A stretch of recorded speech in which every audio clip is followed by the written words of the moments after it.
ऐसी स्थिति में जिस तरह से उनकी सेना में जितने भी सभी लोग थे, जहां जहां सेनापति छोटे बड़े, उन्होंने अपने सब जितने भी वाजंत्र थे बजाए।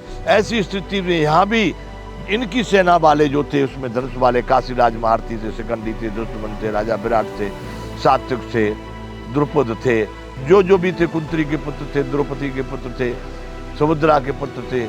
इन सब लोगों ने अपनी अपनी जगह पर से सौभद्र महाभाव संकम ददमो पृथक पृथक, सौभद्र मतलब अभिमन्यु ने, सबने अपनी अपनी जगह पर से जोर शोर से शंख बजाए।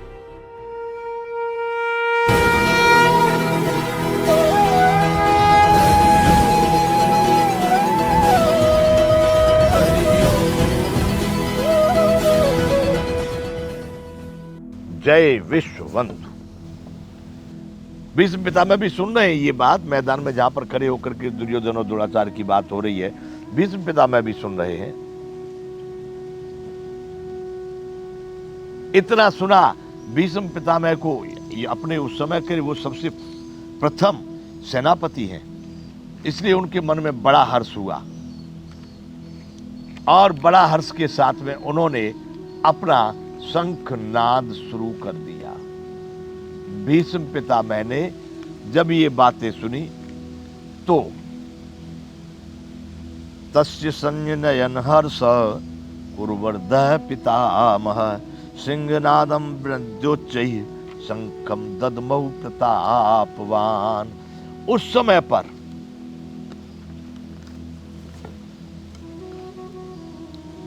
पर दुर्योधन के मन में हर्ष उत्पन्न करने के लिए, दुर्योधन को प्रफुल्लित कर देने के लिए, ये कहीं भयभीत न हो, इसके मन में किसी प्रकार का संदेह न हो, इसलिए कौरवों में वृद्ध सबसे वृद्ध थे, कुरुवृद्ध है मतलब कौरवों में सबसे वृद्ध थे पितामह। तस्य संजनयन हर्ष, उस दुर्योधन को प्रसन्न करने के लिए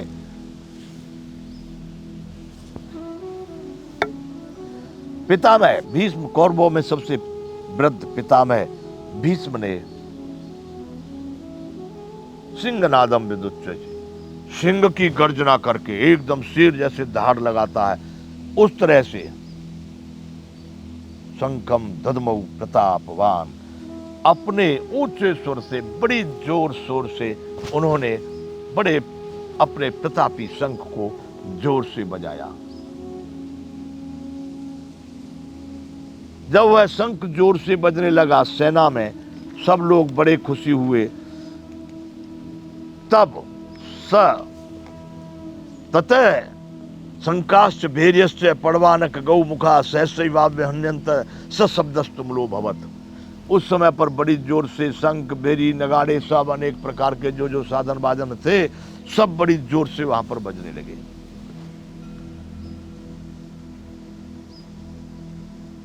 ततः शंकाश्च भैर्यश्च पड़वानक गौमुखा सहस्रैवाभ्य हन्यन्त शब्दस्तुमलो भवत्। तुमुल मतलब बड़ी जोर का, अभवत माने हुआ, उसका उस समय पर उसकी आवाज बड़ी जोर से जो शंखनाद हुआ,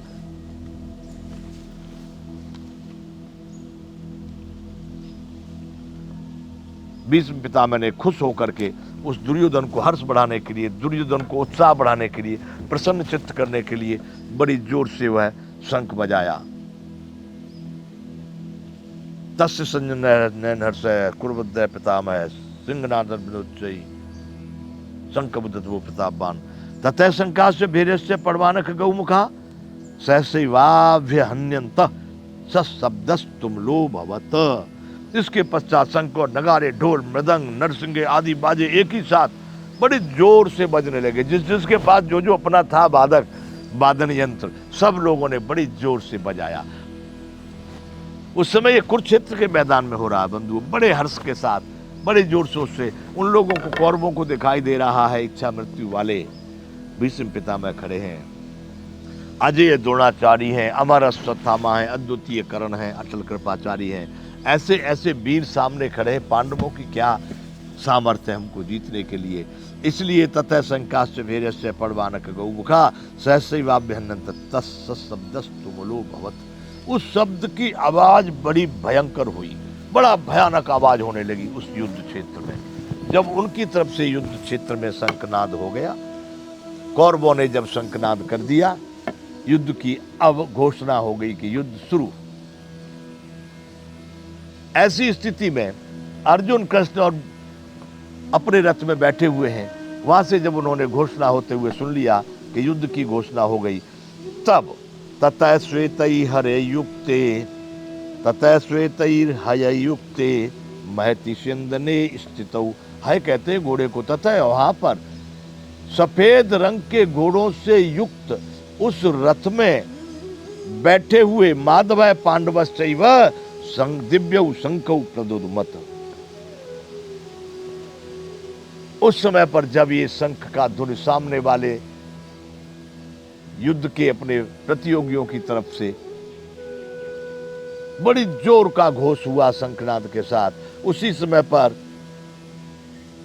तब युद्ध के क्षेत्र में कृष्ण भगवान अपने रथ को लेकर के, जो अर्जुन के सारथी थे, सफेद घोड़े उस रथ में जुटे हुए थे, तो सफेद घोड़ों से युक्त रथ में बैठे हुए उस समय पर श्री कृष्ण भगवान और अर्जुन, उन्होंने भी अपने शंख बजाना शुरू कर दिया। ततः श्वेतैर्हययुक्तै महति सिंदने स्थितौ माधव पांडवश्चैव दिव्यौ शंखौ प्रदुद्मत। माधव श्री कृष्ण भगवान और अर्जुन ने अपने अपने शंख बजाए। पांच जन्यम ऋषिकेशो देवदत्तम धनंजय पौंड्रदुद्मौ महाशंख भीमकर्मा वृकोदर। श्री कृष्ण महाराज के शंख का नाम था पांच जन्य। कितना बढ़िया नाम है, पांच जन्य। बंधु वो पांच के साथ ही लड़ रहे थे। वहां पर कौरव और पांडवों का जो युद्ध था उसमें पांडव पांच ही थे।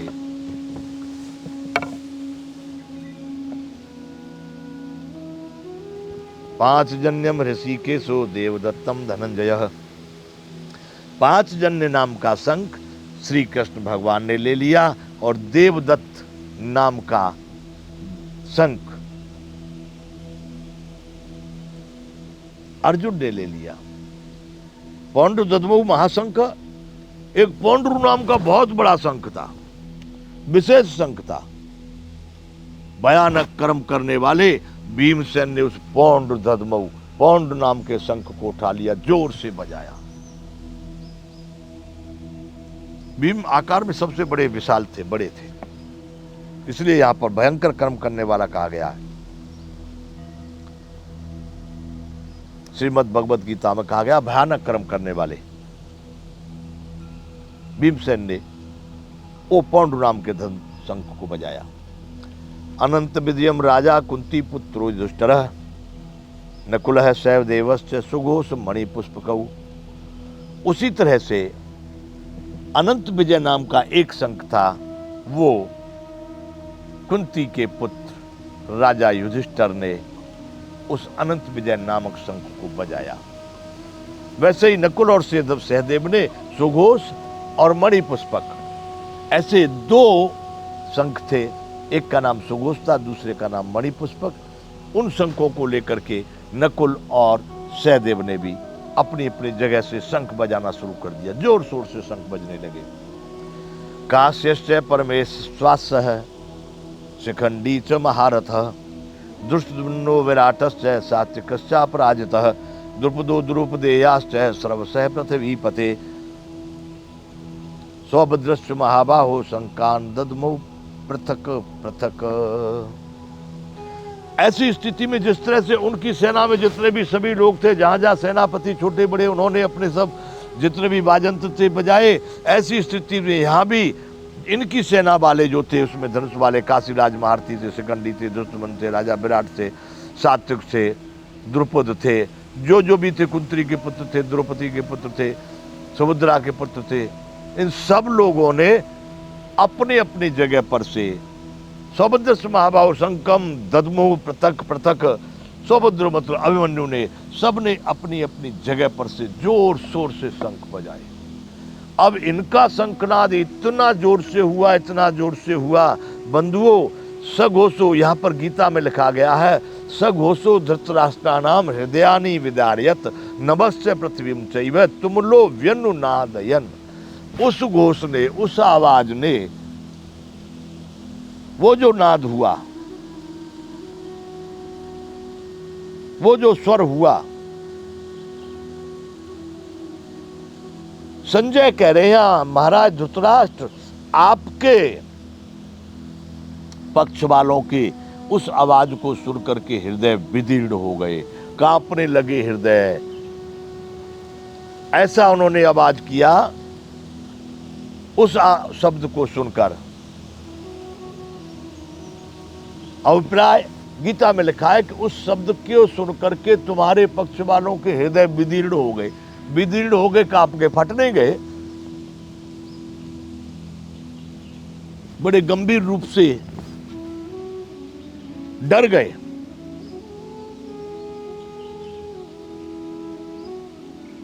जब ये स्थिति तैयार हो गई, अब क्या स्थिति तैयार हो गई? युद्ध के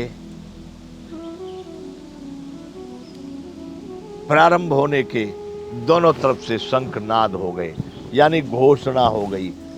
पहले ऐसे ही घोषणा होती थी, आजकल की तरह से नहीं। उस समय पर शंखनाद या कोई भेरी बजती थी युद्ध की, और उससे युद्ध की घोषणा होती थी। जब दोनों ओर से शंखनाद हो गया, युद्ध आरंभ हो गया, युद्ध की घोषणा हो गई, वैसी स्थिति में अर्जुन समझ रहा है अब बात को। यहां से गीता की मुख्य बात शुरू होती है। अभी तक यहां पर दोनों पक्षों ने अपनी अपनी गणना करवाई और दोनों ने शंख बजाई, युद्ध का घोषणा कर दी गई। आगे वार्ता करेंगे। जय विश्व बंधु।